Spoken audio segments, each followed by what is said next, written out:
નામ છે આપનું? હાર્દિક. હાર્દિક, સરસ. સોમવાર રહેવા હાર્દિકભાઈ, હો ને, ગુસ્સો ઓછો કરવો. શનિવાર મંગળવારની જરૂર નથી, તમારે સોમવાર રહેવા જરૂરી છે. ન રહેવાય તો સોમવારે ચોખા ચડાવો, બરોબર. તમને મગજમાં શાંતિ રહેશે. ખોટું કીધું મેં? સાચું કીધું? ક્યારેક ક્યારેક મગજ છે ને ગુડમથલ મંચાવે, એટલે એની માટે શાંતિ માટે આ કરજો. તો અહીંયા આપણે દવા માટે થઈને આવ્યા, તો આપને કેવું લાગ્યું? બહુ સારું લાગ્યું. આપને જે પ્રોબ્લેમ હતો અત્યારે કેમ છે? બધા રેડી થઈ ગયા. હા, શું પ્રોબ્લેમ હતા? જેમ કે સાયન્ટિકા, પછી પગના તળિયા ભરતા હતા, સ્નાયુનું હતું, તો જે કાંઈ હતું એની અંદર અત્યારે ખાલી ચડવી આ તે બધું કેમ છે? સારું છે? બધું સારું થઈ તો હનુમાનજીનું કામ આપને કેવું લાગ્યું? બહુ સારું. બરાબર છે. આપ યુટ્યુબ મને માધ્યમથી આવ્યા છો? તમને કેમ છે માજી? બરાબર છે. અહીં કેવું લાગ્યું? સારું લાગ્યું? બરાબર. આપને કેવું લાગ્યું? ખૂબ જ સારું. અને આવું નવું સારું કરતા રહેજો. મારી જિંદગીનો એક જ લક્ષ્ય છે કે જ્યાં સુધી મારામાં જાન છે ત્યાં સુધી હવે સેવા કરીશ.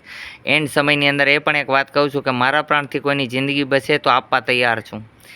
મારી જિંદગીથી જો કોઈની જિંદગી બચી જતી હોય તો મારી જિંદગી દેવા લગન પણ તૈયાર છું. આવી મારી ઈચ્છા છે. મારી બીજી કોઈ અપેક્ષા કે ઈચ્છા નથી. માનવ સેવા, પ્રભુ સેવા સમજીને કરું છું. મને કોઈ સમજે કે ન સમજે, પણ હું જહાને સમજું છું, એટલે ઘણું છે.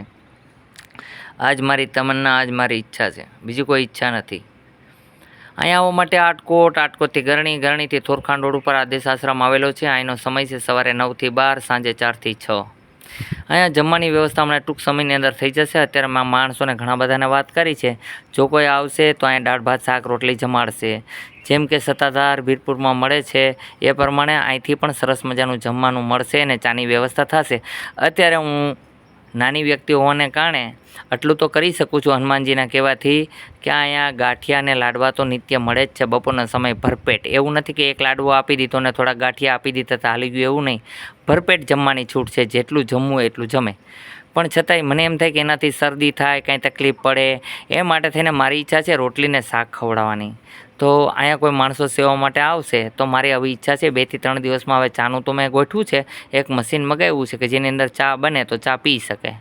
આવી બધી ઈચ્છા છે મારી, નબળી કોઈ ઈચ્છા નથી. થાય એટલી તમારા બધાની સેવા કરું છું અને હરેક વ્યક્તિને ભગવાન સમજીને ચાલું છું. તમે કોઈ કહી શકો કે મેં તમારી સાથે કોઈ સાથે ગેરવર્તન કર્યું હોય કે ઓછડું ટોસલું વર્તન કર્યું હોય તો કહી શકો. કારણ કે હું હરેક વ્યક્તિમાં રામ જોઉં છું અને હરેક નારીમાં સીતા જોઉં છું, એટલે મારે ખરાબ વર્તન કરવાનું આવતું નથી. બોલો જય શ્રી રામ, જય શ્રી હનુમાન. બસ આદેશ સીધો આદેશ.